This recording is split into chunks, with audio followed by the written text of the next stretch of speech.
뭐냐면은 제일 중요한 건 인턴 경험입니다. 종합적으로 얘기를 해드리면은 CFA 자격증 자체는 사실 의미가 없습니다. 아무도 여러분이 미국 사람, 영국 사람처럼 영어를 하는 것까지는 기대를 하지 않아요. 그래서 제일 특이한 과가 신학과 나온 형이 있었어요. 최종 의사 결정을 할 수 있을 정도의 정말 핵심 밸류를 가진 사람들은 당연히 계속해서 살아남을 거라고 생각을 하고,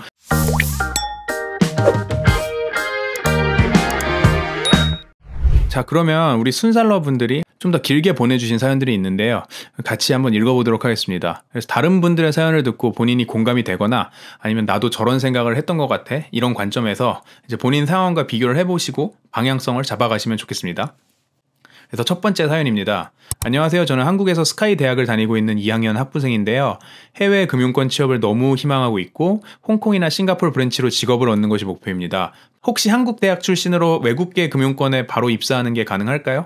언어의 장벽은 어떻게 극복해야 할지, 자격증을 어떤 걸 준비해야 좋은지, 참고로 영어는 꽤 하는 편이지만 또 현지에서 직장을 구하는 건 이야기가 다를 것 같아서 불안합니다.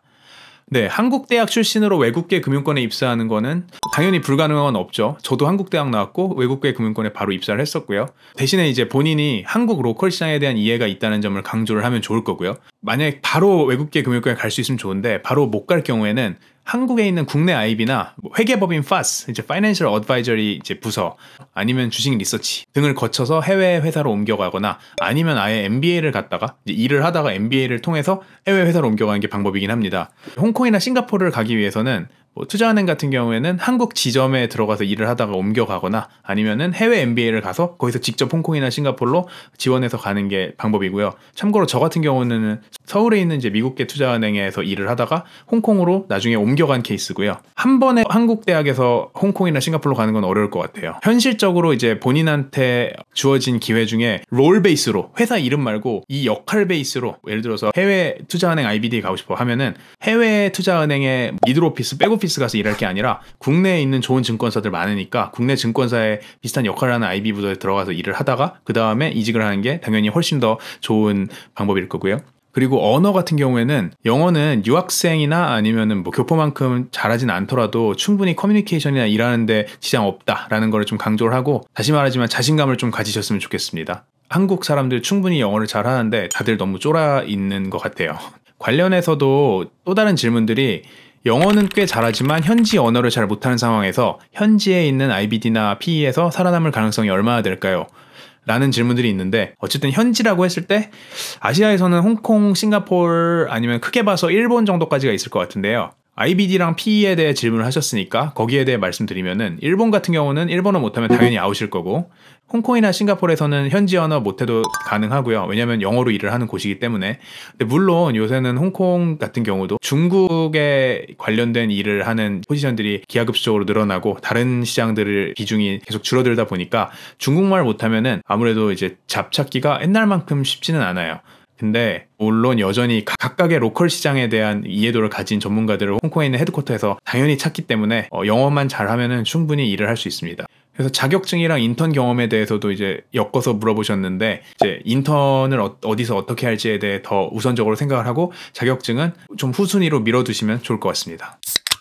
그리고 그 다음 두 번째 사연입니다. 이분은 인턴 경험을 좀 많이 해보신 분 같은데요. 안녕하세요. 저는 홍콩에서 대학을 다니고 있는 3학년 학생입니다. IBD, PE, 에코티 리서치에 관심을 갖고 홍콩 IBD에 입사를 목표로 하고 있습니다. 빅4 컨설팅 펌과 외국계 은행에서 인턴 경험이 있습니다. IBD에 입사하게 된다면 경력을 쌓아서 엑시트 옵션으로 PE를 고려 중인데요. 홍콩 IBD의 경력이 홍콩 PE 혹은 뉴욕 PE로 가는데 도움이 될까요? 추가적으로 커리어 시작점으로 셀사이드를 더 좋게 보는 경향이 있는 것 같은데 뚜렷한 이유가 뭔지, 세일즈와 트레이딩 부서의 접점이 무엇이 있는지도 궁금합니다.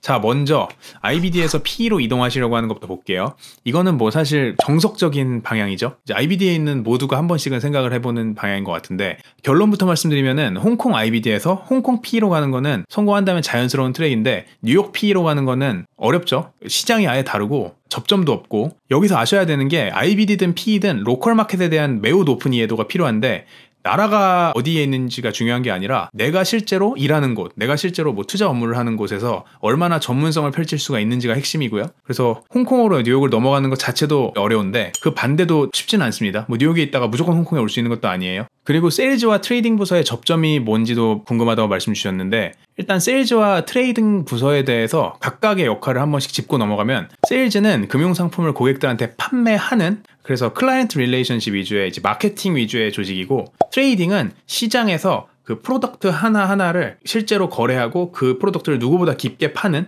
프로덕트 가이라고 생각하실 수 있어요. 그래서 세일즈가 이제 팔고 싶은 거를 트레이더가 거래를 하고 있는 거고, 어쨌든 간에 세일즈와 트레이더는 같이 가는 구조라고 보면 되는데, 이 과정에서 뭐 중간에서 좀 더 복잡한 금융상품을 만들어서 팔고 싶을 때는 기존의 트레이더 한 명이 아니라 트레이더 여럿이 하는 거를 다 짬뽕시켜서 하나로 묶어서 상품을 만들어내서 고객한테 팔아야 될 때 이제 스트럭처링이라는 역할이 필요한데, 요 세 개가 이제 맞물려서 이제 비즈니스가 돌아가고 있다고 보시면 됩니다. 그래서 결국에는 각각 가장 핵심적으로 해야 되는 역할은 다르지만, 세일즈의 경우에도 고객만 상대할 게 아니라 내 고객이 원하는 상품을 원하는 가격에 사고 팔 수 있을지에 대한 그런 금융 지식이 있어야 트레이더들과 얘기가 잘 되고 시장에서 더 좋은 성과를 거둘 수 있을 거고, 트레이더도 본인이 사고 팔고 싶은 것만 하는 게 아니라 고객이 뭐 원하는지 아는 이 세일즈 역량이 있으면 당연히 더 많은 비즈니스들을 해낼 수 있겠죠. 그래서 양쪽을 당연히 다 잘하면은 그런 사람들이 크게 성공할 수 있습니다. 커리어 시작점으로 셀 사이드를 더 좋게 보는 경향이 있는 것 같은데, 뚜렷한 이유가 뭔지 궁금하다는 질문도 있었죠. 그래서 셀 사이드가 더 좋다기보다는 바이 사이드에서는 무경험자를 안 뽑아요, 기본적으로. 그래서 셀 사이드를 노리라는 이유가 이제 가장 크고요. 굳이 업무로 따져보면은 셀 사이드의 경우에는 다양한 고객들을 이제 상대하고 기본적으로 훨씬 더 큰 조직이에요. 부서도 되게 많고요. 그래서 사회초년생 입장에서는 이 다양한 경험을 할 수 있다는 점, 그리고 더 큰 조직이 어떻게 굴러가는지를 보고 이 조직 체계라는 걸 경험할 수 있다는 점에서 이 셀사이드를 추천을 드리고, 그런데 이게 다 케이스 바이 케이스인 게, 셀사이드라고 이제 무조건 많은 일을 하는 건 아니고 본인의 노력 여하에 따라서 이제 달라지는 것 같습니다.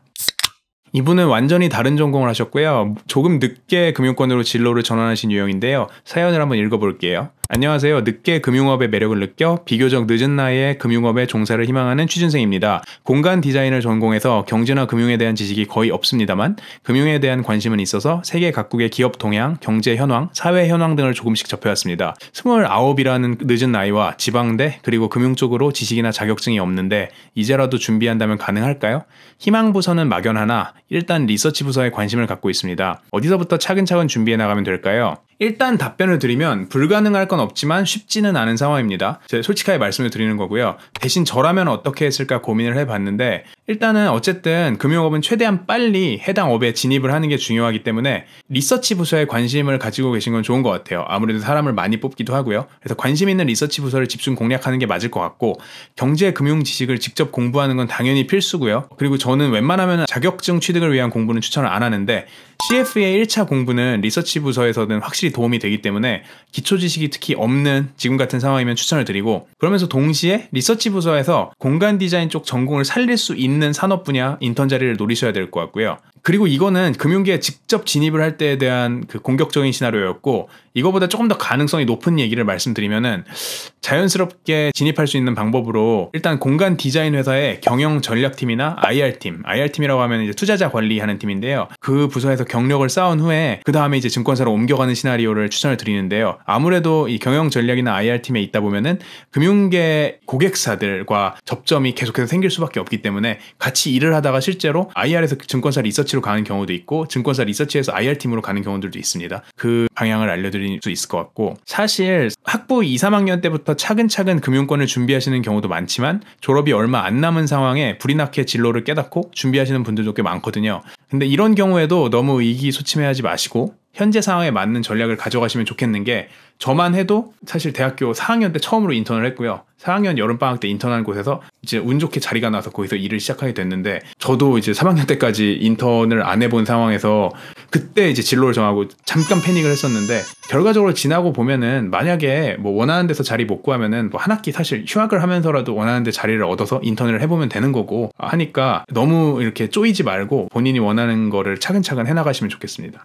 총 2편에 나눠서 자주 나오는 질문들과 사연들에 대해서 다뤄보았는데요. 이번에 깊이 다루지 못한 인턴 구하는 방법, 그리고 레주메 쓰는 방법, 인터뷰하는 방법, 이런 현실적인 꿀팁들에 대해서는 다른 형태로 다뤄보도록 하겠습니다. 영상이 나간 후에도 댓글과 커뮤니티 탭 등에서 추가적인 질문이나 의견들을 저희에게 남겨주시면 보시는 분들한테도 큰 도움이 될 것 같고요. 좋은 질문들이 많으면 그 질문들을 바탕으로 또다시 Q&A 영상을 한 번 더 만들어 보도록 하겠습니다. 그럼 오늘 영상이 좋으셨다면 좋아요, 댓글, 구독, 알람 설정까지 눌러주시고요. 저희 순살은 또 다른 금융경제 살코기로 돌아오도록 하겠습니다.